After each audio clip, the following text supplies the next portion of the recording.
Hola, muy buenas tardes o noches, dependiendo en qué ciudad se encuentren. Sean todos bienvenidos.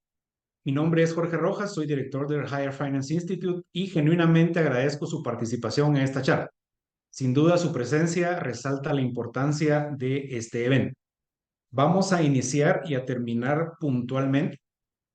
Así que, sin más preámbulos, vamos a entrar a nuestro tema. Cualquier duda que tengan, pueden hacer consultas vía el chat o tenemos una ventana de Q&A donde pueden poner sus preguntas y nuestro speaker va a estar atendiéndolas dependiendo de la naturaleza de la pregunta sobre la marcha o al final. Entonces, iniciamos. Vamos a compartir pantalla. Muy bien. We're going to go to English now. Welcome to our Auditing Financial Models webinar. These events are said to be free, but actually they have a significant opportunity cost due to the time that all of you are investing here with us. So we will strive to get the most out of our time together. The timing of the following analogy couldn't be better as the holiday season approaches. I'm pretty sure, I don't know if all of you, but I'm sure I will. I will face this. A big, frustrating ball of Christmas lights that look like tumbleweeds and needs to be untangled. Of course, probably you would agree with me that you could be better off just go to the store and buy a new one. And I feel the same way when I get a financial model in Excel from a student, from a colleague, from a customer.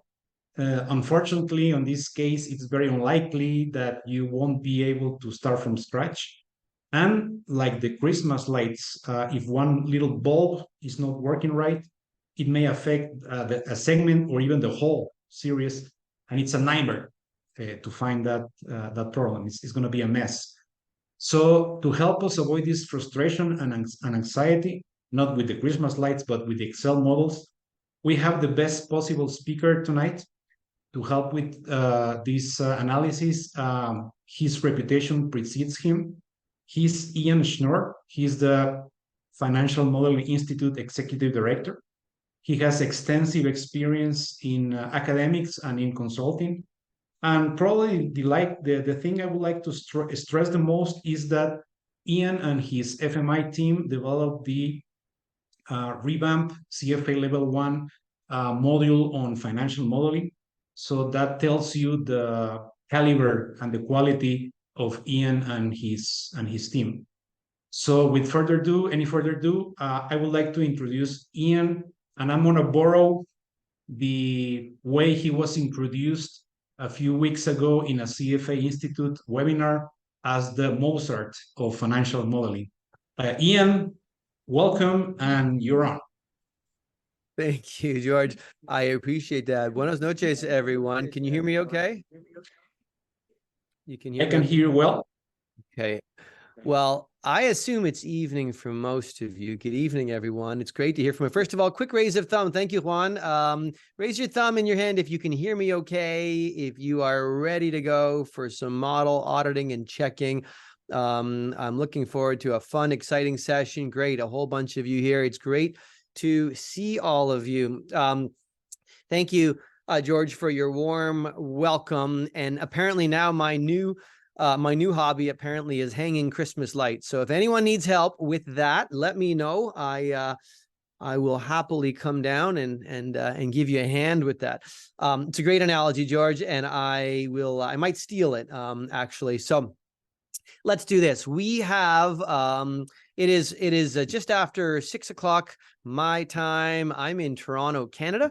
I'm going to share my screen here, and we've got about an hour and a half, but I'm going to go about an hour, and then we'll take time for. And then George wants to talk to you about a program he's offering, and then we'll take some time for questions. Okay, so let me quickly share my screen here, and I assume you can all see that, George. You can see the screen, I assume, no problem. I also, if you're wondering, when I'm looking over to my right, when I'm looking over this direction, I've got a big screen. I can see all of your names here. So it's great to see all of you here at the same time. And I've also opened up the chat. So I like to keep these sessions. If you were in, I did a previous session a couple months ago for a group that George hosted. If you were here for that, you know, I like to keep the session interactive. So please feel free to send notes in the chat. I like to talk to you as we go. Okay. First of all, I'd love to know, where exactly are you? So please go in the chat. I'd like to know exactly. I assume, sounds like most of you are in either somewhere in Central America or South America or Mexico. I'd love to hear where you are. If you want to go to the chat, I'd love to know. And then we'll do a quick intro and dive right into some great skills. Juan, you're in Guatemala. Oh, hey, Ricardo, good to Ireland. That is very late in Ireland. And Eduardo, you're in Germany. My goodness, in London. Holy, it is late for you people. It's past your bedtime. Yeah, Miami, Guatemala, great, fantastic, good stuff. Well, I guess it's never too late to be doing some financial modeling. So I hope that I can share with you some really great skills here today that you will immediately be able to use in your work. Okay. Antigua, Guatemala, great, fantastic. Well, it's really great to, if I have not met you before, it's great to meet you in this webinar. So let's quickly dive in. I want to do a very, very quick introduction and then dive into some really quick tips. I'm going to show you 5 or 6 or 7 great skills that I think you will find very, very helpful when you check models, when you check files. By the way, all of the files that I am sharing with you today, all of the files, the slides and the model, and I'm going to take some notes. I'm going to share those. So George will share those with you after, and so you will get access to them once the webinar is over. Okay. So very, very quickly, just to build on what George said, I don't want to go into too much detail. You're welcome to follow me on LinkedIn. I'm posting sometimes on modeling issues, but I'm here in Toronto. I'm the executive director of Financial Modeling Institute, the world's only financial modeling accreditation organization. But I've spent most of my career thinking about financial modeling. I started my career as an investment banker, and then I started a company called the Marquee Group that ran training programs, financial modeling training programs all over the world. And I sold that company earlier this year to Training the Street, based in New York. And so now all of my time is spent devoted to the Financial Modeling Institute, to building this accreditation. I also teach at a university called Queen's University. So, I teach a course called Advanced Financial Modeling. So I've been focusing on modeling for a long, long time, and I hope to share some tips. If you're interested in knowing more about Financial Modeling Institute and what we're doing, you're welcome to check out our website, fminstitute.com. George is also going to talk a little bit about it later. But the point is, through our programs, our programs culminate in rigorous, challenging exams that allow you to demonstrate and prove to the whole world that you have tremendous modeling skills. And so you can take a look at these slides on your own after. So what I want to do is I want to quickly dive in. I want to switch gears and dive into some important skills. And I actually want to start with a question. And most of my time, by the way, most of my time in this webinar is going to be spent in Excel, not in the slides. I will go quickly to the slides once in a while, but mostly we're going to be right here in Excel. We're going to be looking at a model. We're going to be looking at one of our sample models for FMI. It's called the Henderson Manufacturing Model. And I'm going to be taking some notes. So I'm going to write notes down and you will get them after. So I've got a question for you as we get started here. Let me ask a question and you can either raise your hand or you can go in the chat if you like, whatever you like. I've got a question. Has anybody in this room ever had to check a spreadsheet that you did not build? Any kind of a spreadsheet? Have any of you ever had to check a model or any other spreadsheet that you did not have to build? Right, Gabriella, thank you. Big thumbs up, right? Anyone else? Who else has, anyone else want to raise your thumbs, right? Juan, you have, Luis, some of you have, right? So some of you, yep, bunch of yeps. Good, excellent, good. Now let me ask you, was that fun? Was that fun to check somebody else's work? Is that, that was quick, Alejandro. You said nope, like in 1 second. Oh, I got a hell no. Hell no. It's not fun, right? It's not fun. And it can be, Gabriella's crying. You're right. I agree with all of you. I'll put a note here that says, it can be very stressful to check someone else's model. It can be very, very stressful. Why? Why is it so stressful? Why? Because you are expected to find any errors. And if you don't, what happens? What happens then, Juan? What happens if you let's say you check a model and it looks like a ball of spaghetti, or it looks like a giant ball of Christmas tree wires, and you check the model for an hour and it looks okay. And you say, I think it's, you go to your boss and you say, I think it's okay. And you bless it. And you say, yeah, it's pretty good. And then a month later, someone discovers a big mistake, a big error. Whose fault is that? At that point, if you miss it, if you check a model and you say, yeah, looks pretty good, and you bless it, and then someone later discovers an error, the problem is, whose fault is it? It's your fault. Now it's your fault, right? Why is it? Because you're expected to find any errors. And I will say here, right, if you miss an error, it's your fault. Yes, that's right. There's a silent contract happening, by the way. If anyone ever says to you, hey, can you please check an Excel spreadsheet that you did not build? What they're really saying to you, is, will you take ownership of that file? They don't use those words, but that's what needs to happen. And so when you bless it, you own it. So you know what the best thing that can happen is? The best thing that can happen is you find some mistakes. The best thing that can happen is you find some mistakes and find them quickly. You know why? Because if you find some mistakes, people will say, well, I guess, Juan, it's not your fault, so we're not going to make you own it because there's some problems. Let's find someone to fix it, or let's get the model builder to fix it. The problem is when you bless it. So I want to share with you, and you have exactly, right, Alejandro, you have limited time, right? They'll say, can you just check it in an hour? Just, right? Maybe the thing is 10 megabytes and it's got thousands of rows and the whole thing looks like a giant mess of Christmas tree lights, and they're giving you an hour or maybe an evening. You have very limited time. So I'm going to show you what I do. I want to show you some of my favorite skills, which I can almost guarantee you, if you go through, here's my promise. If you use these techniques, you will find some errors. And that's what I want to make sure that you can do, is if you use these techniques, you will find some errors if the model has any.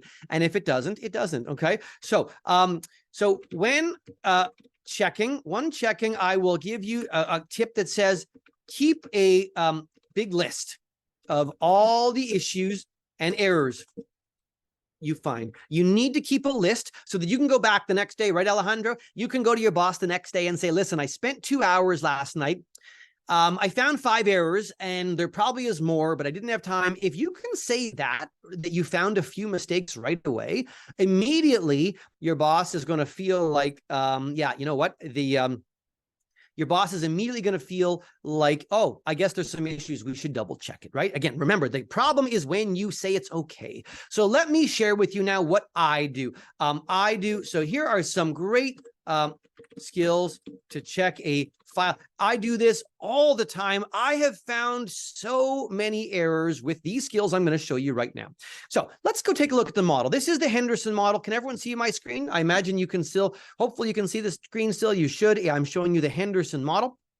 There's a cover page, there's an executive summary page, there is an assumption page, right? Good, thank you. You've got a scenarios page, and then there's the model. This is a vertically oriented model, so all of the schedules are stacked. So we have the revenue forecast. I'm forecasting revenue. Underneath it, we have all the operating costs right here. Underneath that, we have the income statement. You can see it, the income statement, the cash flow statement, and then the balance sheet, etc., etc.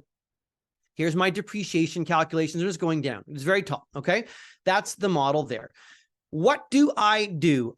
This model could be very tall. It can be overwhelming, and you need to know where to start and what to do first. So let me go to, I am going to go to actually the slides for a moment, because I'm going to share with you, there are, so this slide says, why do you need to check a model, right? Well, if someone else built it, you need to understand it. If you built it, you just need to make sure it's working. So here are on slide 8, can you see here slide 8 and slide 9, I have 10 tips. I'm going to go through it. Probably we'll see our time. Probably I'm going to get through about 6 today. The rest of them are here for you to look at.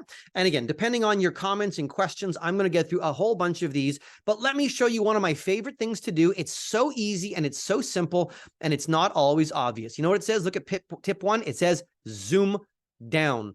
Change your magnification, right? Watch what I'm going to do. So I'm going to go to the model. Actually, let me go to the notes. I'm going to write this down. Zoom down, right? Zoom down. spell that properly. So I'm going to change the zoom to, say, I don't know, 30% to 40%, something like that. So, and how do we do that? If you know anything, if you've met me or know anything about me, I like to keep my hands on the keyboard.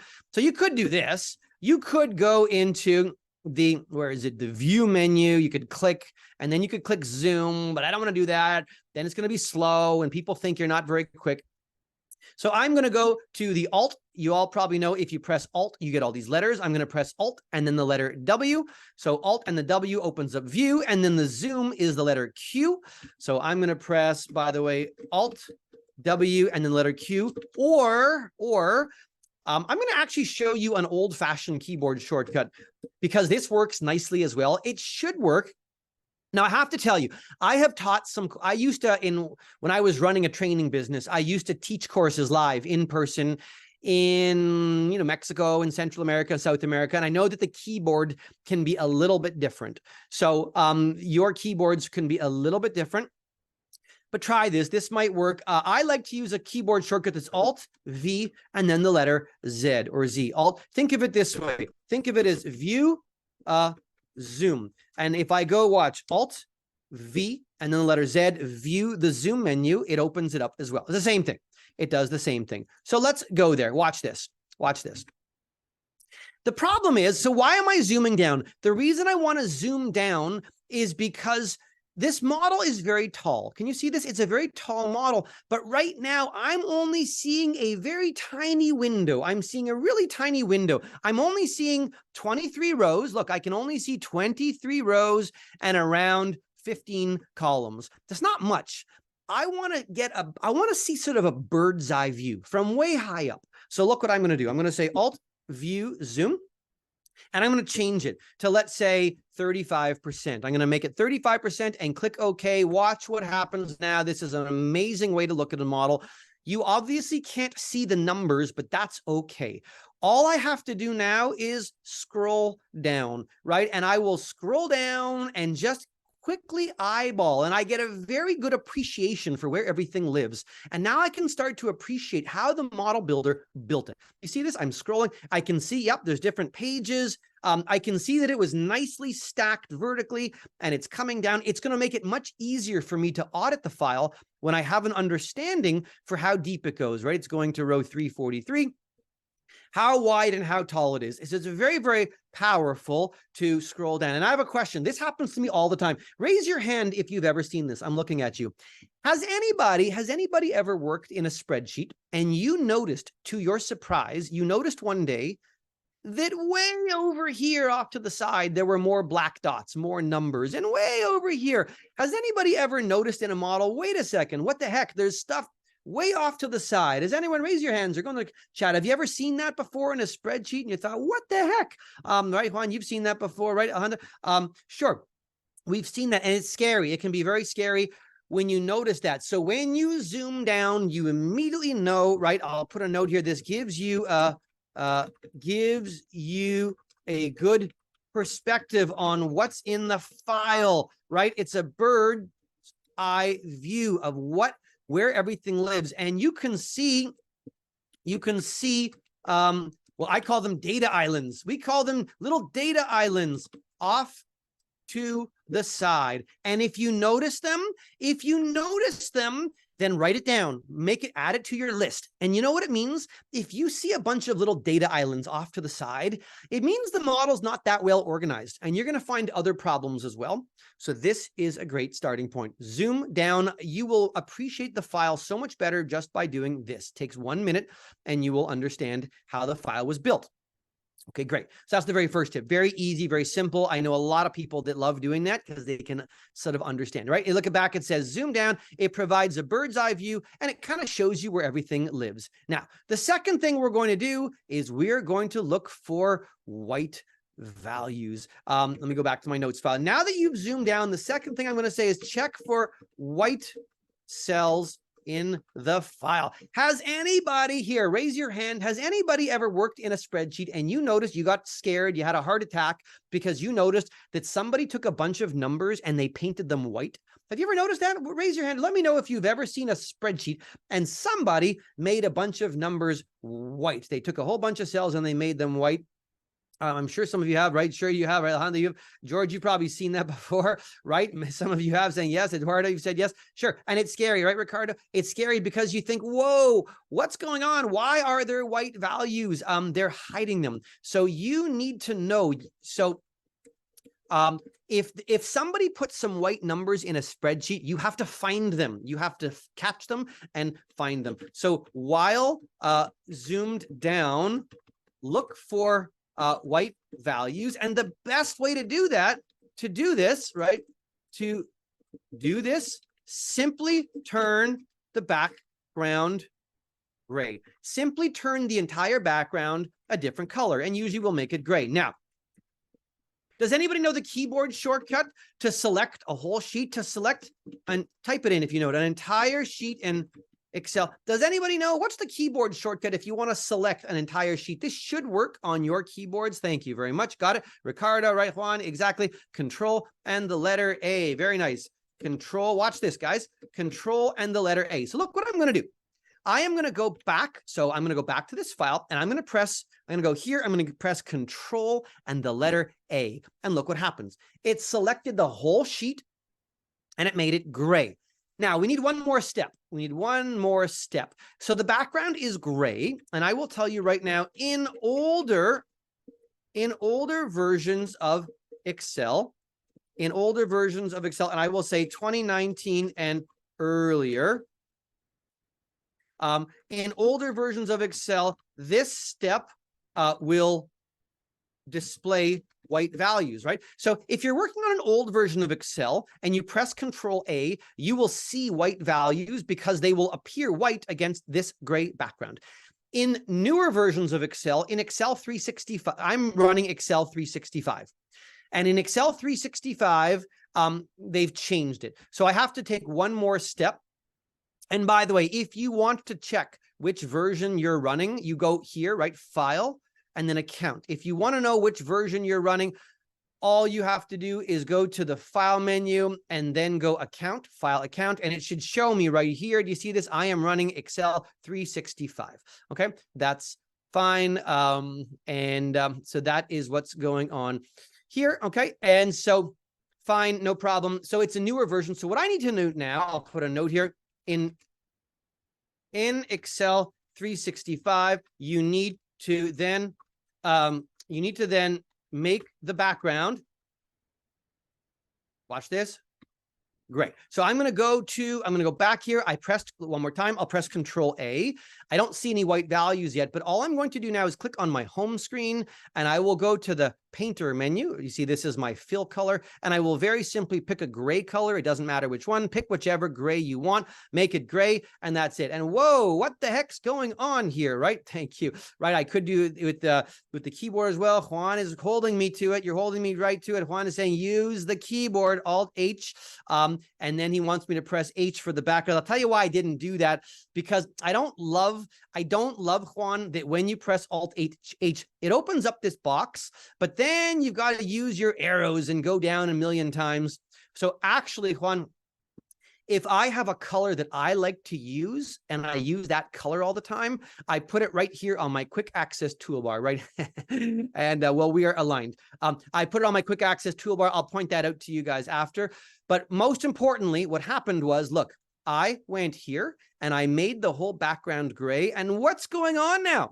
Now this is scary. There's some white numbers. I can scroll down and I can see somebody made a bunch of numbers here and they changed them to be white. So all I need to do now is I can go back up, I can get bigger, and I can see what they did. But the point is, remember, when you're auditing a model, it's not your job to fix it. Your job is not to fix it. You're just trying to identify the problems for now. You might have to fix it later. So what I'm going to do is just identify it. And now I can see there's some white values. Write it down, add it to your list. And now you know, you go, and I will just undo this, right? I'll just undo this.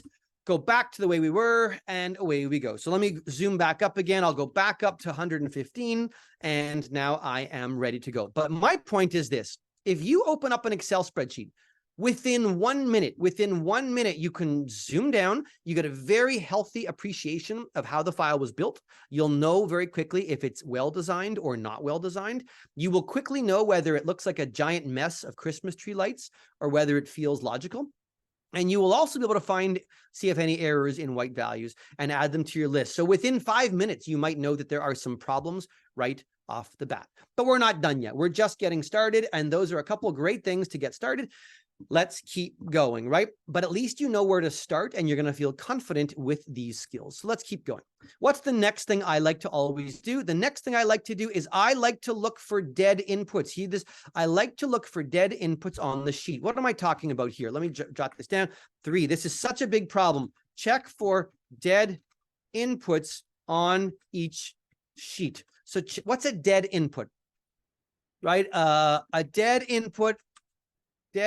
input is when someone typed in a number that should have been a formula, okay? Someone typed in a number that should have been a formula. What am I talking about here? Does everyone see this? So let's go look at the model and let's take a look at the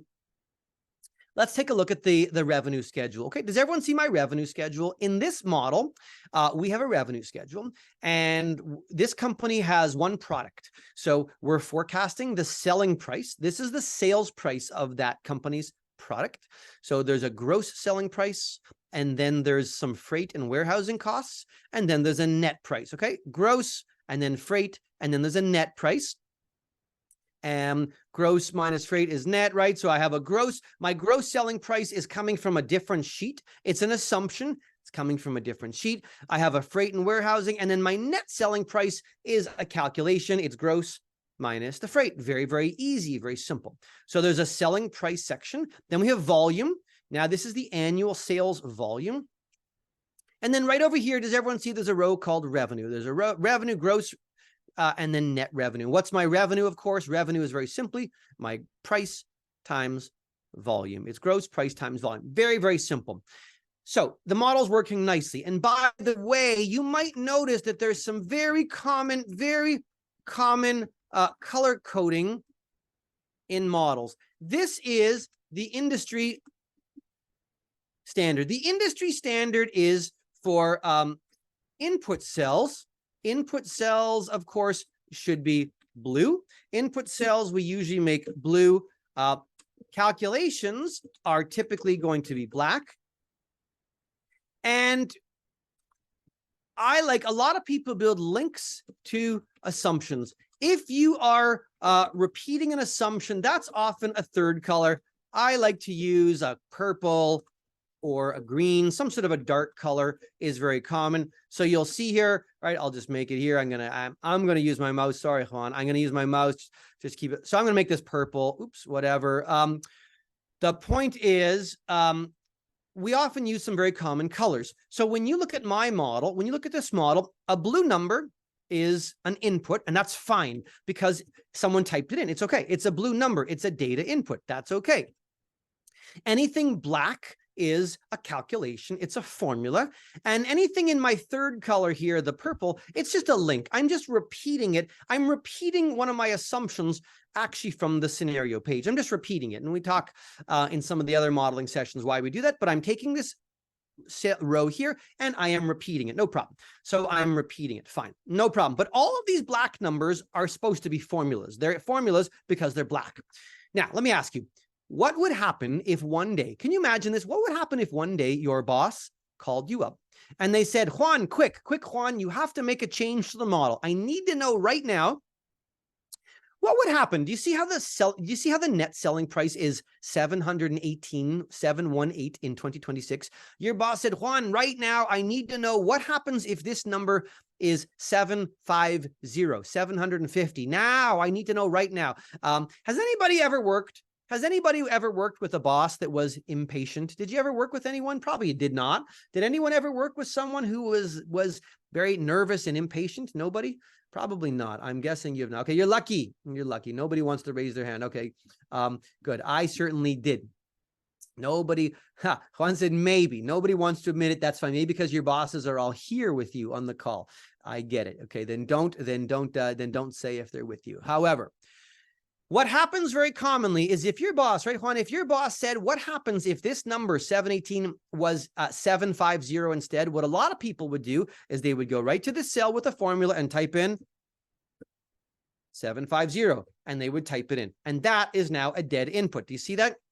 But I don't know it's there. I can't tell. I cannot tell that it's a dead input because it's just a number, 750. It's black. It looks like it should be a formula. By the way, has anybody ever noticed, has anybody ever worked in a spreadsheet and you noticed a dead number that should have been a formula? Have you ever seen that before? Has anyone ever noticed that, where numbers were typed in and you didn't realize that? I'm guessing you have. It's a very, very common issue. Sure you have, right? Louise said you have. Yes, I'm sure you have. You will. As you look at more models, you certainly will. So my problem, my question is, I need to find it. If there's a number here that's dead,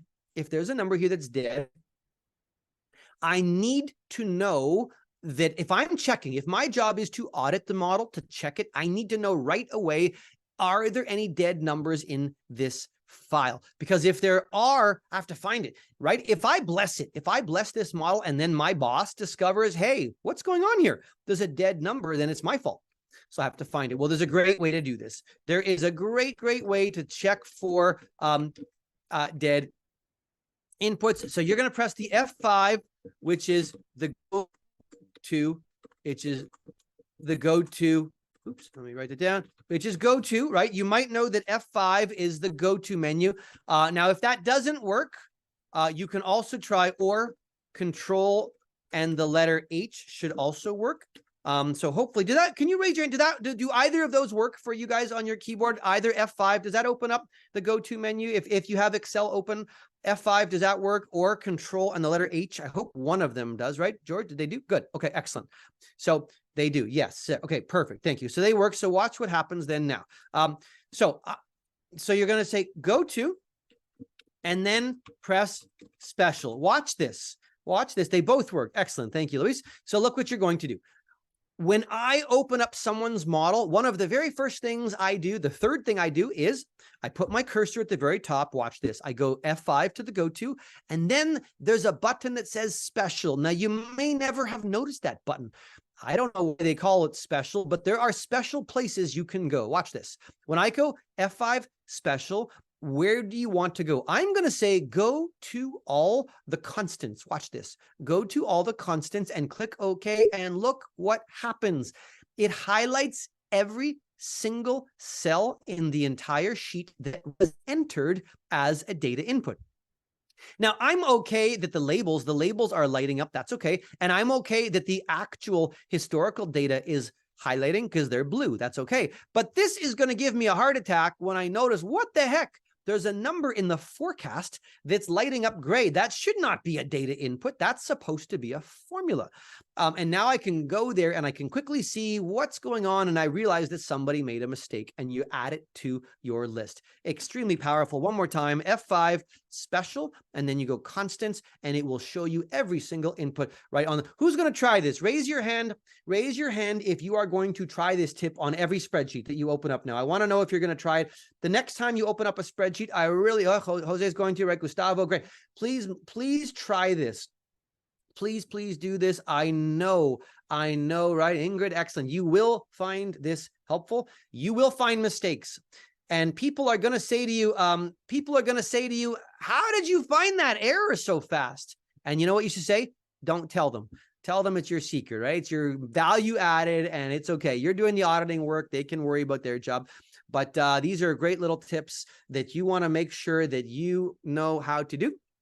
And that's one of my favorites, and I will add it to my list. Now I'll fix it. Now I'm going to copy it from the previous year one more time. I just copied it back, and we're good to go. Very, very powerful.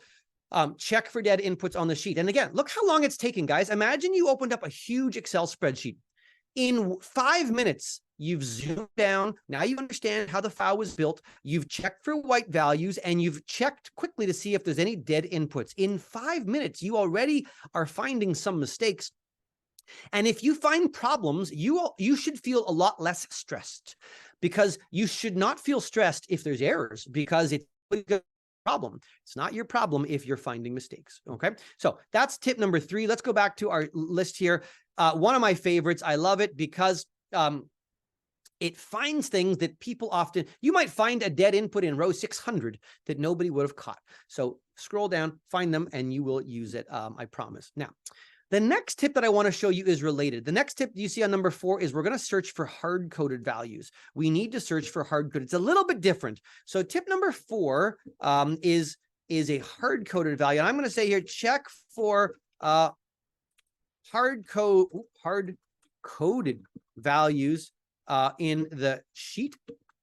And that's a little different. A hard-coded value is when someone adds a hard number to the end of a formula like this. Here's an example. Imagine if you said a formula, imagine if you saw a formula that said equals a 5 plus a 6 plus 17.3684251. That's a hard-coded value. Has anybody, by the way, raise your hand. Has anybody ever been working in a spreadsheet and you clicked on a formula and it looked like that and you thought, what the heck does that mean? Why the heck is there 17? Have you ever seen that before, right, Gabriella? You have? Frustrating, isn't it? Isn't that frustrating? Like, why the heck did they add in? Don't admit that, Juan. Don't tell this group you've done that. Your boss might be here. Juan said he's done that before. Yeah, we've all done that. You know what, Juan? We've all done that. Everybody has done that, but we really shouldn't, right? We really shouldn't. Don't do this, because I don't know what it means. I don't know what it is. I don't know why that's there. I don't know if it should stay or if it should go. I don't know what it is. So what should I have done instead, right? Obviously, Juan, what I should have done instead, I should have done it like this, right? Instead, it should have said A5 plus A6 plus whatever, A7, and then that 17 number would have been in here, right? Obviously, the 17 blah, blah, blah number, the long number, would have been in its own cell. Then you could see it and you could label it. But a lot of people build formulas that look like this, okay? Now, let me ask you, let's come back to our model, okay? Does everyone see this? Let's come back to our model for a second. Let's pretend that somebody went to, did you see my formula? It says, my formula says M10 minus M12. Let's pretend someone did M10 minus M12, and then they did plus M10 minus M12 plus the number 50. Do you see that? Let's pretend somebody put a dead number 50 at the very end. Look what I'm doing there. Okay, that's a hard code. That's a hard-coded value. I've got M10 minus M12 plus 50. That's a dead number. If I do this, if I go back to my go-to menu, do you see this? If I go back to the go-to and I click special and I click constants, do you think it's going to, is it going to stop? Is it going to highlight it? What do you think, guys? Go to the chat. If I go F5 special constants right now, do you think it will highlight this cell here that I added plus 50? What do you think? Is it going to stop on it or probably not? Well, I hope you're thinking no. Watch this, because it will not. If I click OK, it does not. It does not stop on this cell because it's not a constant. It's not a dead input. What it is it's a formula with a hard-coded value at the end of it. So what I want to show you is 2 ways. So there are 2 great ways to find hard-coded values in form. This is so important.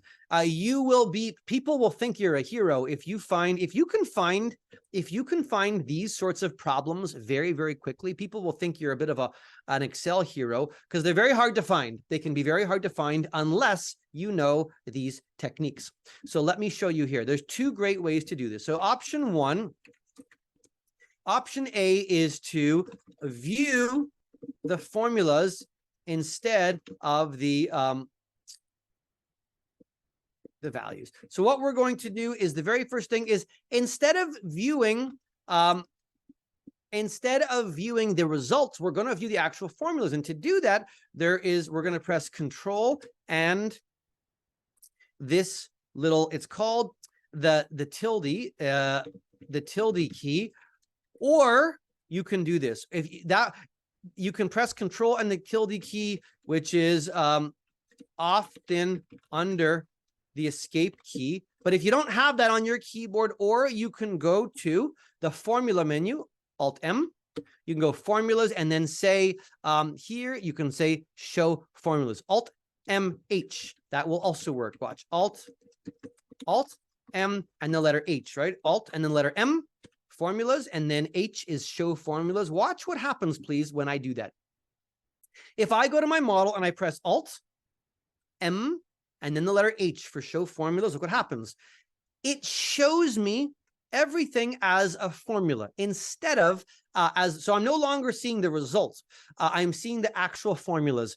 Now, this is not always that easy, but if you spend 5 minutes, I always encourage everybody, just do this once and scroll down, because I will tell you, if somebody put a lot of hard codes, you'll see them. You'll see them you'll see all sorts of garbage at the end. You'll see dead numbers. You will. If somebody did a lot, look, just by doing a very quick scan, look at my income statement.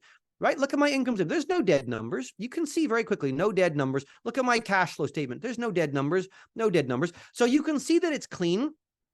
But if you're watching carefully, you can see that on the revenue schedule, whoa, there's a plus 50. Now, you might not catch all of them this way, but you might catch some. And it's a very healthy way to look at a model, is like that. So I like to do that at least once in order to see if there's anything funny in my formulas. And now I will go back, Alt-M, H as well. And it goes back to displaying the answers. So that's one thing you can do, view the formulas. But I've got a better one. I actually have a better one. This is my favorite. This is one of my all-time favorite, is to check for inconsistencies in each row. This is one of my favorite keyboard shortcuts, right? One of my favorite checking skills. I have found so many errors in people's models by doing this. Let me start by telling you, can I show you? Let me start by telling you this. When you check a financial model, you should only ever check the first column. When you check somebody's financial model, you should only have to check the first column. What am I talking? Look what I'm talking about. Watch this. Let's pretend, right? Let's pretend that, Juan, you built this model. If I'm checking the model, I only want to go down the first column. Watch. I'm going to say, yep, this first one looks good. Yep. And I'm going to go down. This cost inflation looks good. And this formula for freight, that looks good. Look, I'm growing it at inflation. And the net price, I only want to check the first column. Why am I saying that? Why should that be possible, right? Does anyone want to put a comment? How come I only want to check the first column and that should be good enough? You should not have to check every single year, right? There's no way. You're not going to do this. You're not going to check the first year and then the second year. You cannot check every single cell manually. Ooh, excuse me. You cannot check every single cell manually. It's far too difficult to do that. Right. The first year, right, Ricardo, is the base. And what should the modeler done, right? A good modeler build formulas in the first year and then copies them, right? And then copies to the right? A good modeler builds a formula and copies it to the right. So what I want to do, look for inconsistencies. It is a great way to search for inconsistent, right, differences within a row. Watch this, guys. That's it. One of my all-time favorite skills. I love it. I use it every day when I'm checking a model. Look what I'm going to do. So let's imagine, can everyone see this? Let's imagine I checked the first year, the net selling price, and I said, it's good. It's good. This formula is good. It's perfect. This formula looks really good. And I want to know, are the rest of them the same? Are the rest in that row, are the rest of them exactly the same? So look what you do. You check the first one, then you select the entire row. So then check the first cell, select the entire row, and then press the keyboard shortcut is Control and the backslash, which is often beside the Enter key. I'm going to show you another way as well. So watch this. I'm going to select the whole row and I'm going to press Control and the backslash, and look what it does. It stops at the one that was different. It realized that this one is different than the first one. Let me do it one more time. I click on the first one, I select the entire row, and I press Control and the backslash, and it tells me that this one is different than the first one. Right? It's amazing, right? Now, if that doesn't work, isn't that amazing, right? If Control and the backslash doesn't work, then go back to, then press F5, special row differences. Watch that. It's the same thing. It's the same thing. Watch this. One more time. I'm going to select the first one, select the whole row. Even if it was a 20-year model, I select the first one. Watch this. I'll select the whole row. I'll go F5, back to my go-to, special, and then click, look up here, row differences, and click OK, and boom, it tells me this one is different than the first one. Yeah, really good, right, Juan? Watch this. What if this one has a plus 50 and this one has a plus 5? Do you see that? This one has a plus 50. This one has a plus 5. Look what happens now. If I check the first one and I select the whole row, and then I, one more time, go to F5, special, and go row differences, or my keyboard shortcut, Control backslash, and I click OK. Now it selects both of them. It knows that both of these, there we go. I'm trying to stay a step ahead of you, Juan, but very good. Now it knows that both of them, right, Juan? Both of these are different than the first one. And you can say, what the heck is going on here? Why are these different than the first one? And now you go, whoa, I found a hard code. And I found another hard code. Very, very powerful. Let me show you two more things. I'm going to try and I bet you have another good question, Juan, but let me show you two more things. What if I get rid of them? Watch this. What if I get rid of it and now there's no more? Okay, there's no more hard codes. If you like the first one and you select the whole row, watch, and then you go F5, special, row differences, and if you click OK now, and remember, they're all perfect. Look what happens now. I get a message. It says no cells were found. That's good. That's very good, because it means that there's no inconsistencies. There's no differences. They are all exactly the same. They were copied to the right. So now I know it's perfect, and I can say this row is okay. I audited it. I checked this whole row. It's okay because it did not find any differences. It's an extremely powerful tool. I use this all the time. So watch for that. Last thing I was going to show you is this. Juan, you're probably wondering if you have to go one row at a time or if you can do a whole range, right? You're probably wondering if you can do a whole range. Let me show you. There you go. Look at that. It's like I know you already. So I am going to show you. What if we had this? Can you see this, everyone? What if you have a range of cells? Let's pretend in this block, okay? I'm looking at this block of cells on my cost schedule. And here we have a +5, and here someone did +7, and here someone did +1, and here someone did +2, okay?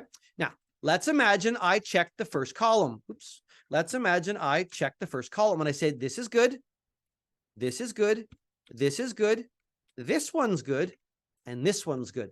So, right, I now know that all of these are good. They're perfect. And I want to know, are all of them the same? Well, watch this, Juan. If I now go back to F5 special and I click row differences and I click OK, look what it does. It treats each row separately. It treats each row. It knows that in the first row, this one is different than the first one. In the second row, this one is different than the first one.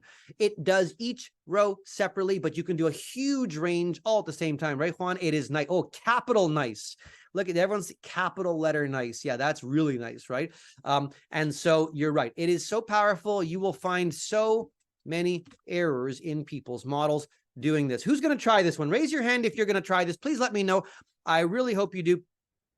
Let me see some hands go up, right? Jose's, who else is going to, because then you're committed. If you raise your hand, you have to do it the next time you open a spreadsheet. Who else is going to try this one? I hope you do, right?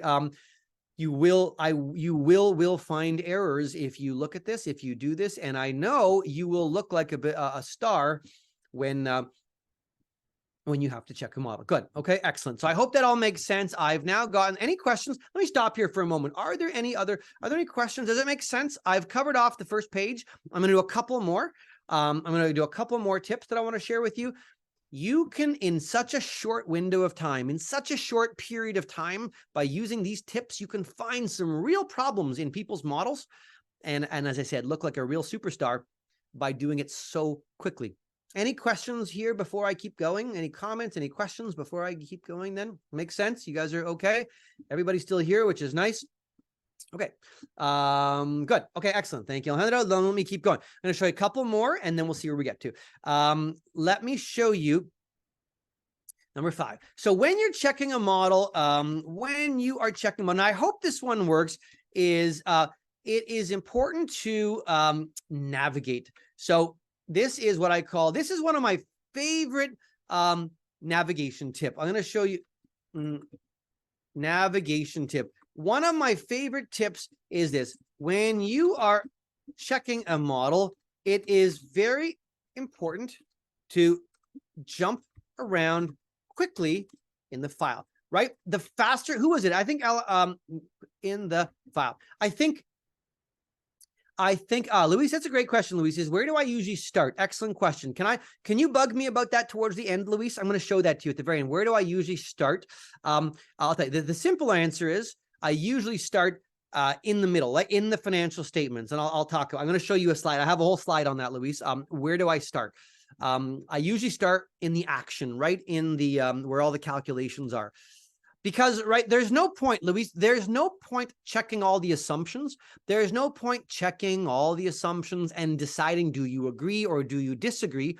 There's no point spending time on the assumptions if there's calculation errors. If there's errors in all the formulas, doesn't matter what the assumptions are if there's formula errors. So I like to start right in the guts, right in the heart of the model. And I will show you more of that towards the end. I think it was Alejandro that said, though, that when you are auditing a model, you have very little time. You have to work very, very quickly. So I want to show you here one of my, look, I'm at the very top. I'm back in row 1. I'm on the revenue schedule. It is so important to move quickly. It is so important to move quickly. Now, this keyboard shortcut might be a little bit different on your keyboards. So if it is different, I wonder if someone can help me. I used to know what it was. If you're working on a Spanish keyboard, you will have this. I promise you, you will have this keyboard shortcut, but it might be a little bit different. Let me show you the idea, first of all. The idea is, let's pretend I'm checking the model. And the very first thing I can see is, hey, there's a number here that is coming from, it's coming from the scenarios page. Everyone see that? It's coming from a previous sheet, right? They linked it to the previous sheet. Good. So what do I want to do right now? Well, if I'm auditing this model, what I want to do is I want to go there. I want to go there and check it. I want to see it. Did they link it correctly? It's very, very important. So when you're checking a model, it's very important to jump around quickly in the file. You need to see precedent cells very quickly to know if they were linked properly, right? So when I see that this cell was linked to a different sheet, I want to go there to know, was it linked correctly? And there's a great way to do that. The keyboard shortcut is on a sort of on American keyboard. The keyboard shortcut is Control and the left square bracket, which is my keyboard is beside the letter P. And let me show you what happens. It's the control and the left square bracket. It does this. If I'm on this cell and I press control and the left square bracket, it takes me right there. Boom. It takes me right there. Now, if someone's tried that, let me know if that works. If it doesn't, maybe you can quickly see if there's a different one on one of your, it's very close to, I know it's very close to that because I've worked with Spanish keyboards before. It is there. It might be a little bit different, but again, there is a keyboard shortcut that takes you directly to the precedent cell. So one more time on my keyboard, if I want to go to this precedent cell, I will press control and the left square bracket, and it takes me right there. Very, very powerful. You jump right there. Is that working? Did that work on anyone? If not, maybe let me know if it's not, if I might be able to find the correct shortcut for you if it's not working, but I know it's something very close to that. And it's there, but you need to know how to move very quickly. Okay. Now, the next thing I want to show you though is this, right? This may be different on a Spanish keyboard, but it is there. Again, it is there. Now, but then what we need to do is then we need to go back. Then we need to go back. So if I do this, watch.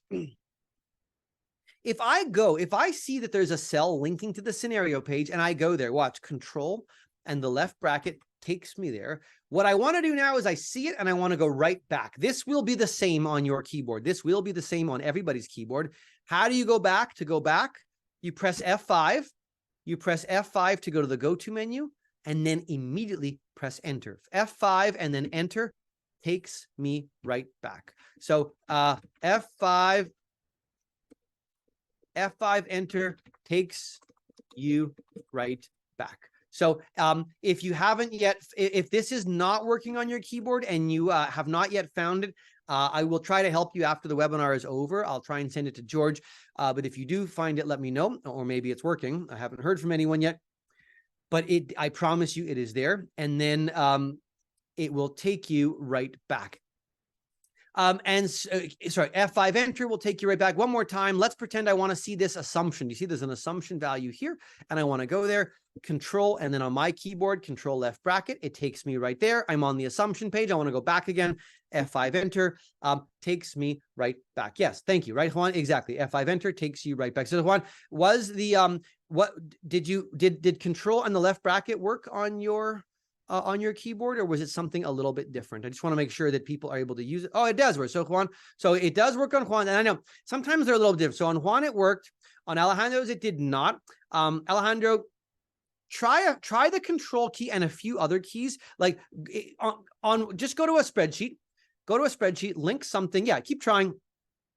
But don't spend too much time with it. I will find out. I have a Spanish keyboard shortcut sheet somewhere, and I will I will send it to George. Okay, so to make sure you get it, it's very powerful because you want to make sure that you can do it. So that is a great one. There you go. Ask ChatGPT. I never think of that. That's a smart idea. Now, I want to get to a comment, and George, you pointed this out. This is the Christmas tree one. This is the Christmas tree one right here. I'm going to show you a very powerful shortcut on the Christmas tree one that I think you are going to like. And this is because of the Christmas tree special. Has anybody ever seen this, right? Let me actually jot something down. So number six says, watch this. Number 6 says, linking to cells within long formulas, right? I'll call them Christmas tree wires, right? So look what I'm going to build. Now, by the way, if you're following modeling best practice, look at my formulas. I have a link to see this, a link. I have another link. I have a tiny little formula. I have another tiny formula. I have another link. I have another formula. It's very, very simple.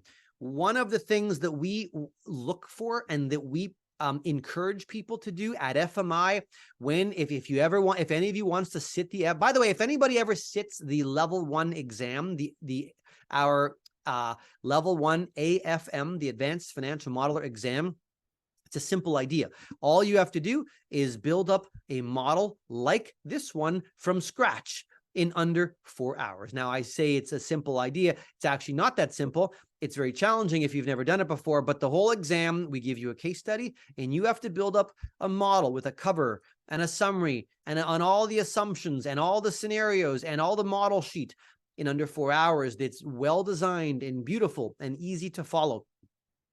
So we want to see simple formulas like links and little luck. Revenue, again, my revenue is price times volume. Very easy, very, very simple. But I want to show you this. Has anybody ever seen, raise your hand if you have ever seen this. Has anybody ever seen a formula in a spreadsheet that looked like this? I'm going to make up something silly. I'm going to click on a number. Look, I'm going to click on a number on this one sheet. I am going to divide by a number on this sheet. I am going to multiply by a number on this sheet, whatever. And then I'm going to add a value on this sheet. I'm going to make up something really nonsense that looks like that. Has anybody ever, raise your hand if you have ever seen a formula in any spreadsheet at all. Have you ever seen a formula that looks like this, right? Sure. That's linking and then add some ifs. Sure, right. Exactly. A big giant mess. This is right, George? This is a big giant Christmas tree wire. Huge mess. And it's a big, big problem. If you've never seen a formula like this, you will. It's a huge issue. People build models this way all the time. We do not recommend it. You will not see any formulas like this in our FMI models, but people do this. And by the way, if your job is to check this file, if your job is to check the model, you have to make sure that this is the correct link. And this one is the correct link. And you have to figure it out. You got to go through and make sure that the formula was built correctly. And so, I like your avatar, Mario. Mario's got an avatar. That's great. That's fun. Put up your avatars if you've got one. We have to find it. We need to make sure we understand this. And by the way, so here's what you can do. Watch this. To check and audit cells within a long formula, simply do the following. It's very, very powerful. Nobody knows this. It's amazing. Nobody knows this technique. Nobody knows this skill. I use this a lot. Very, very helpful. I hope you find it helpful as well. You're going to do the following. You are going to carefully select the cell you want to audit. Carefully select the cell you want to, and then one more time, press F5, then enter. Watch this one more time. Look what I'm going to do. Let's pretend I want to go to here. I want to see this one on the assumption page. Watch. I'm going to very carefully select just this cell, assumptions E24, and then watch. I'm going to press F5, and you'll notice that cell is in the reference box. So if I press F5 and then enter, it immediately takes me directly to that cell. I can see it. I can use my arrows. I can move it. I can change it. And then I can hit escape to go back, right? So I'm going to say press escape to go back. One more time. Look how powerful this technique is. I want to see this one. I want to see this. Where does this cell link to? I'm going to select it. Select the scenarios, G30. Press F5 and then enter, and it will take you right there. Now you know if it was linked correctly, if you like it, if you're happy with it. This should work on all your keyboards because we're just using F5 and enter. Very, very, yeah, it worked, right? It did. Will you try that one, Juan? Hopefully you have some use for that one. Juan, I hope you use it. I hope you try it. It's a very, very, very powerful. I have found a lot of problems in models by doing that. So press escape. So that's how you can very, very quickly get rid of them. Now, to get rid of the Christmas tree, to get rid of the Christmas tree long tangled wires, rebuild by using this repeat and link. One of my favorite sayings. Look what we're going to do. here's a much better way. If you have to build a formula like this, do not build it like this. Do not build it by linking to one cell, dividing by another sheet, multiplying by a cell on a third sheet. This is a disaster. This is a disaster, and it leads to lots of errors. What should you do instead? Here is a much, much better way. Insert 4 rows. Insert 4 or 5 rows and label them. I'm going to have label, label, whatever it is, label, label, label. And what I'm going to do is I'm going to go into the very long formula. I'm going to take the first cell reference. Watch. I'm going to select the first one, copy it, and I'm going to go to this cell, and I'm just going to link it here all by itself. You see that? Now it's all by itself, so I know it's a very simple, easy link. I just repeated that one, and I can describe it, can explain it, very easy. Let's take the second one. Now I will go take the second one, assumption E24, copy this one, and press equals, and put this one. So I have this one, I have the second one, and then I have the third one.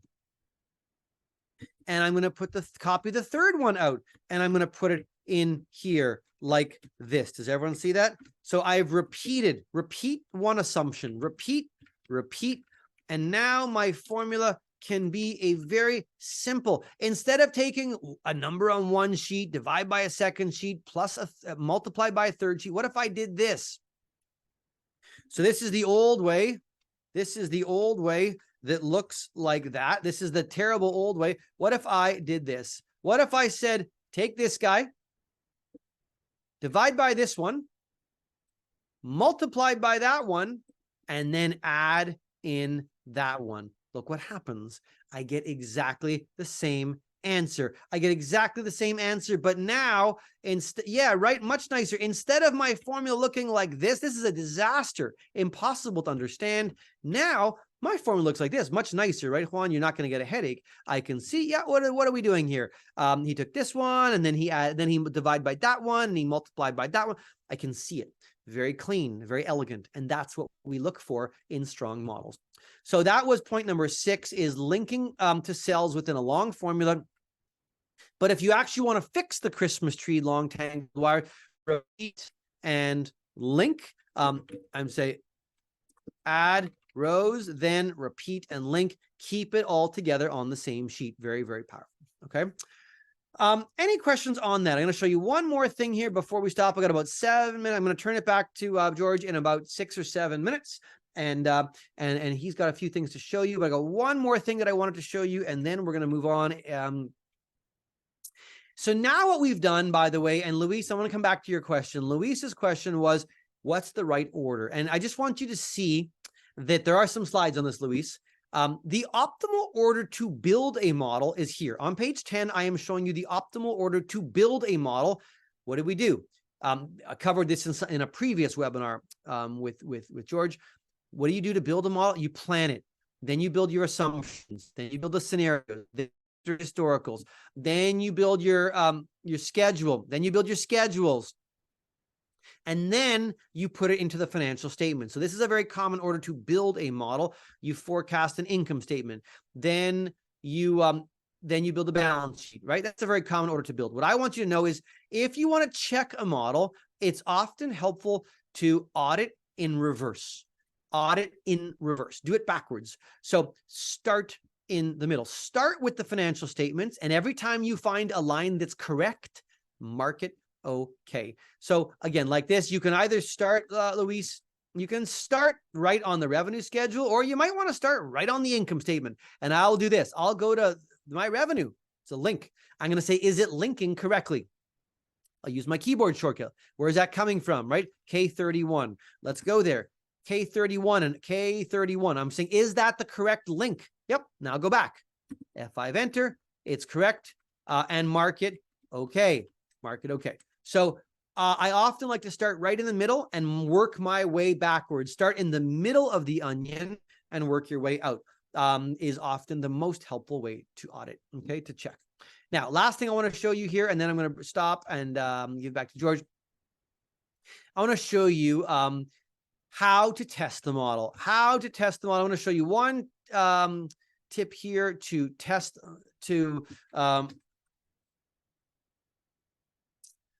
there's a great tip to test assumptions and make sure the model is responding as expected. So I'm going to show you here. Watch this. One other thing you have to do when you're auditing models, one very common technique when you're auditing models is this. Let's imagine I'm in the model and you can see here I have my the costs. This is the cost forecast, okay? This is the cost forecast for the first year. Do you see that? The cost forecast is here. I've got all the costs in the first year, right? And now let's imagine my boss said, hey, Ian, what is the net income? What's the EBITDA? What's the net income? So I'm going to go, let's go to the income statement. On the income statement, I can see that the EBITDA is 73.9 and the net income is 30, okay? 73 and 30. So I'm going to tell my boss EBITDA is 73 in the first year, net income 30. Okay, good. But then what if your boss said, what happens when the raw materials, what if the raw material price is going up? Let's pretend raw material is 250. Now, obviously, if the raw material price goes up, what should happen to net income? Net income, obviously, net income, EBITDA should go down. Of course, down. It should decrease. So I'm testing. One way to audit a model is to make sure it's responding as you expect. So look what I'm doing. I type in 250, but the problem is, where is my EBITDA? Where is the net income? It's not here. I got to go back. Now I'm going to go back, I'm going to go back to the model and say, okay, now it went down, right? Right, Juan? Okay, it went down. It went down to 62 and the net income went down to 24. Okay. So now I know it went down. Now go back again. And what if your boss says, okay, make it 240? 240. Now what happens? I got to change it here and then I go back. I'm always jumping back and forth. Go back to the model and see what happened again. I'm always jumping back and forth. It's time consuming. It's not ideal. I wish that I could. It's great to change assumptions and see the results immediately. Right? It's great to change assumptions and see the results immediately because we need to do this when we audit models. And so there's a great skill. Some of you may have seen this before. It's called the watch window in Excel. And where does it live? It lives under formulas, Alt-M. Alt-M is the formula window. And then it's here, Alt-M, and then W is the watch window, Alt-M-W. So it is Alt-M and the letter W. Let me do this quickly and then turn it back to George. Watch. I am going to go to my model and I'm going to say Alt-M for formulas, Alt-M, and then the letter W is the watch window and click W and it gives me this box, this really nice box. And it says, what do you want to watch? What would you like to watch? I'm going to say add. I'm going to say add a watch. And I am going to say, let's watch the EBITDA. The EBITDA is on my model sheet. Click on model sheet. And I'm going to say, let's watch the first 3 years of EBITDA. Let's watch the first 3 years of EBITDA and click add and look where they are. Now they're right here in my box. That's great, but I can get even better. I can also say, well, let's also add a watch and let's watch some net income. I'm going to click on 3 years of net income. So now I'm going to click add. So now I've got in row 97, I've got the EBITDA rows. In row 109, I've got net income. You could link to some credit ratios, IRRs, anything. You could link to things all over your model, and all of them are being displayed right here. Well, watch the beauty now. The beauty now is if my boss says, hey, Ian, what would happen if the raw materials were 250, 250? Watch, please, what happens inside the watch window box when I press enter. It's done. Everything changes. And so as you change assumptions, you can audit and see what's happening deep, deep, deep inside all your formulas. Very, very powerful. Who's going to try this one? I really hope you do. Just raise your hand if you're going to use the watch window. A really important tool. Very simple, but most people have never heard of it. They've never used it. They're not aware of it, right? Good, Luis. Excellent. Please use it. I know you will. And if you do, you will find errors. So I'm going to kind of turn it over back to George in just a second, but what I want you to see here, right? Excellent. Good. I hope you like it. I hope you use it. I'm going to X out of it here. I will just summarize by saying auditing a model is often not fun, but I will tell you, but it is very fun when you find lots of errors. You know why? It is fun when you find lots of errors because, yeah, exactly, Luis. Good. It is fun when you add lots of errors because then it's not your fault. It's not your fault. And you look like you were very diligent. You look like you have great skills and you are very diligent. You look like you're very skilled, very diligent, and people will really, really respect your modeling when you can find mistakes. So it actually is very satisfying when you can do a good job. Now, the question is, can you add a name in the name column? Good. So the question was this. Let's go back to the watch window, Alt, M, and then W. So here they are again, right, Luis? And you know that row 97 is the EBITDA, and you know that 109 is net income. But Luis is wondering, is it possible to see like EBITDA in their name and net income under name? You can. Yeah, watch this. What you have to do is just change. What I would encourage you to do is change the name even on one cell. Watch. So if I do this, if I go to the very first, let's just go to the very first EBITDA in row 97. If I go to the very first EBITDA and I just rename it, I go to the name box and I type in EBITDA and click enter, it pops open. And then that way, you know, right, Luis, you know, that, oh, row 97, anything in row 97 must be EBITDA. Okay, good. And then what about net income? Net income, you can click here and you can say net income. I'm going to type that in and watch, boom, presto. So now you know that these ones are net income. These ones are EBITDA, right? And if you add credit ratios, value, DCF values, you can just easily see, right? Oh, 109 is, that makes sense? Is that good, Luis, right? It can be helpful if you actually want to see what they are. So it does appear there if you have named a cell in that row. Okay. Good. I hope that makes sense. I hope that is logical. I hope that makes sense. And I hope you have some tips because again, before I turn it back to George, I will say is, again, I promised, and if you use these tools and techniques, you will find errors. And that's the name of the game. That's the job. When your job is to audit a model, you are being asked to find errors, or you won't. And if you don't find errors, great. But if you use these techniques and you do not find any errors, then it probably means that there are not any errors or very few. And that's how that's how I go through, and I get a lot of comfort very quickly that I've looked at the file. Okay. So if there's any other questions, we'll do them right after George comes back, but I hope this made sense. I will send you my notes. I will send you the slides. And if there's any questions, you can follow me on LinkedIn or you can send me a note. And we can continue from there. Okay. So I'll turn it back to you then, George. I know you wanted to go through a few things, and then we'll see if there's any final questions before we wrap up, but I will turn the floor back to you here. And thanks for having me in for this fun session, and over back to you then. Great, Ian. Thank you. Awesome as usual. I will take 5 minutes of your time, of the audience's time, and we'll leave probably 5-10 minutes for Q&A. At the end, I'm gonna switch on their microphones so they can speak up if they want. So what I want to share in less than 5 minutes, it's the strong effort, the resources that FMI is investing in Latin America. We're managing a special package exclusively for Latin American countries, and I'm gonna share this for you. Again, it's just gonna take probably less than 5 minutes, and I'm gonna do that in Spanish because actually the program is in Spanish. So I'm gonna turn to Spanish now. Lo que les voy a compartir, este es un pequeño aviso parroquial antes que se termine la misa, si no, no vale antes de la bendición. Es muy rápido y básicamente se refiere a los programas que estamos haciendo con el FMI en Latinoamérica, y ellos están invirtiendo una buena cantidad de recursos para poder promover sus programas en estos países. Ian mencionó brevemente sobre el programa AFM, que es un programa, un curso, pero a la vez una acreditación donde hay que tomar un examen. Acá tienen en pantalla lo que se cubre, es una proyección de estados financieros. En mi experiencia he encontrado que muchas personas fácilmente pueden proyectar estados de resultados, pero es menos común encontrar personas que pueden proyectar un balance y que les cuadre.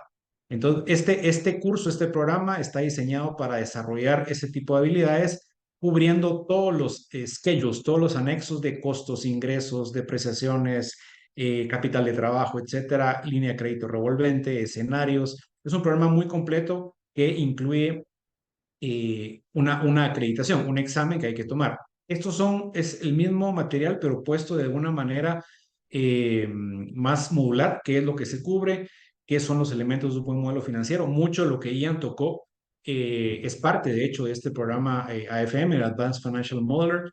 Tenemos también cómo separar ese dashboard, ese panel de control donde vemos los distintos métricas, números, como la portada, las premisas, los escenarios. Luego tenemos el motor, the engine, que es donde está todo el trabajo fuerte de cálculo, y también sin olvidar que es importante imprimir el modelo. A veces, como dice el famoso dicho, no dejes que la impresora huela tu miedo, porque en el momento que más nos surge se va a trabar, se va a quedar sin tinta, y entonces queremos que nuestras hojas salgan bien, bonitas, presentables, y es parte incluso de esto que cubrimos. En pocas palabras, en un vistazo rápido, lo que se hace, esas 4 horas que mencionaba Ian, que cubre el examen AFM, básicamente lo que tienen acá en pantalla es lo que cubrimos en el curso, pero también lo que hay que hacer en el examen AFM para conseguir la acreditación. Se parte de un caso de negocios, un business case de 2 o 3 páginas, donde se tiene un planteamiento de negocios de empresas de distinta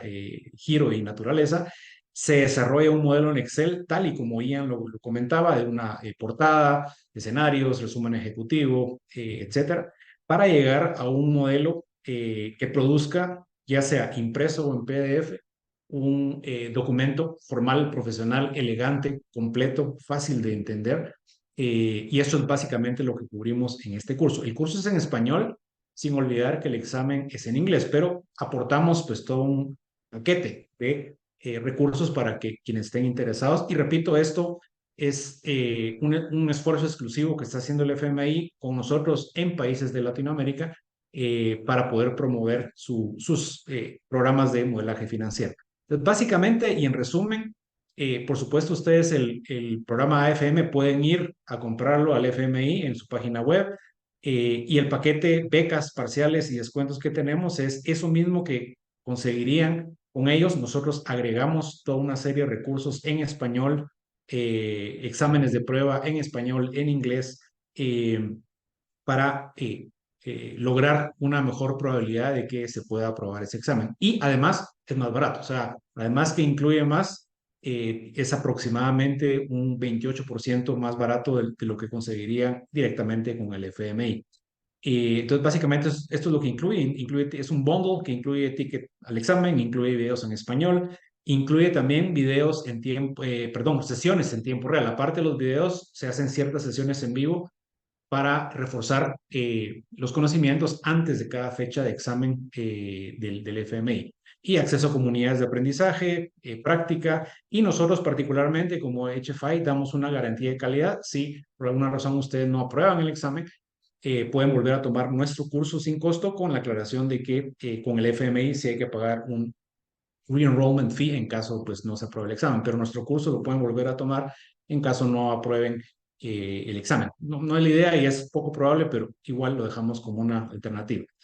También, si alguno de ustedes está interesado en el programa del Financial, perdón, del CFA Institute nivel 1, estos conocimientos de AFM ahora son parte del Practical Skill Modules del CFA Level 1, o sea que adicionalmente les sirve para prepararse para ese examen si es que está entre sus planes. La parte del FMI, por supuesto, la cubre bien, que ya pues vieron sus habilidades y sus capacidades didácticas. El FMI tiene una plataforma de aprendizaje para este programa AFM, y nosotros también tenemos una propia que refuerza los mismos temas en español, pero también tenemos algún material y práctica en inglés, que es el lenguaje del examen. Brevemente, algunos testimoniales. De hecho, algunas personas que están acá, al menos vi que se habían registrado, no sé si al final se conectaron o no, pero han tomado nuestros cursos en varios países, en Colombia, en Guatemala, en México, en Perú. Varias personas han tomado estos cursos, Ecuador, Guatemala, y todo esto pues queda a su disposición. Todos los que se registraron a este webinar pues van a recibir un correo con toda la información, los files que mencionó Ian, para que puedan estudiarlos y revisarlos más despacio. Así que de parte mía les vuelvo a agradecer por su participación, y vamos a dejar unos últimos minutos en caso tuvieran alguna última consulta con Ian. So Ian, I'll just turn off, I'm gonna let me see how many. Okay, I'm gonna just turn the option to unmute. So if anyone wants to ask a question or in the chat box, they can go ahead and do it. So for me, that's it. And thank you for joining us today this evening. Yeah, amazing. Well, thank you for having me. It's always great to be here, and thank everyone for their participation. If there are any questions that people want to ask in chat or turn your camera and microphone on, I'd be more than happy to discuss whatever is on your mind. Let's see here. Don't be shy. Is it a shy group, George? Yes, that's what I'm seeing now. Can you hear me? Yes, Alejandro. Hear you. Hi, good night. Thank you for all the tips and advices. I wanted to ask you, with all the things that you showed us on how to audit, where do you make your comments? For example, when you start viewing errors and on the spreadsheets, do you comment on the same spreadsheet? Do you generate another spreadsheet and pull up all your comments over there to afterwards prepare I don't know, a memorandum or something with with the list? Well, exactly. So it's an excellent question. I'll share with you my screen. So first of all, when I'm looking at a when I'm checking a model, the first thing is I like to ideally stay in the model for at least a while. So I will flag things. So I will save a version of the file that, says Ian checking or something. And, what I'll usually do is off to the side. So as an example, remember I told you I start in the middle. So I will start on the income statement often. And I want to know, is this cell linked correctly? So I'll start here and I'll say, is that the right link? Now, remember in my keyboard, I can go right there. I can go to the precedent and I will go Control left square bracket. That might not work on yours, but I will go there, or somehow you can get there. And all I'm checking is that the correct link? Then remember, and it is, then I remember I got to go back. So F5, enter, I go back. And then what I'm going to do is I'm going to say, well, are all of them the same? Are they all, remember, I showed this one to you as well. I want to know, I don't want to check every one. I check the first one. Are they all the same? So then I will select the whole row and I will press Control and the backslash. Remember, Control and the backslash, and I'll do this. And I will say Control backslash, and it says no sales done. That's perfect. So then I know that this row is perfect. It's the correct link and all of them are the same. And I did that in 5 seconds and I type OK. And then I'll go to the next one. Is this a correct link? I will jump up there quickly. Yes, it looks good. I'll come back down. So I like to have some notes right off to the side, and that just keeps me contained. So first I'll check the income statement, make sure all the links. I don't care about the calculations yet. I just want to know, are the links okay? And are the totals, or is this total? Does that look correct? Okay. So I'll make sure and I'll put notes. And if I see something funny, I might put something. You can do a bunch of things. You can make a cell yellow, or you can say incorrect link, whatever. And you might want to adopt your own style. You might want to make it red, but I'm going to start by making some comments all the way down. Then what I'll do is, then I will, after the income statement, I'll check the other statements. I will eventually check the revenue schedule, or even this. I will go, when I go to zoom down, I'll start zooming down. I'll see. So I like to have some notes down the side. But I also like to keep a list going, as I told you. I like to keep a, where is it here? The promise, keep a big list. So keep a list in Word or Excel. And I like to keep a list. So I often do a list in Word. So let me show you actually how I keep my list. I actually keep some lists to keep in a Word doc or Excel file. I usually do it in Word because you're right, Alejandro. I usually put it into a memo after. So then the first thing I like to do is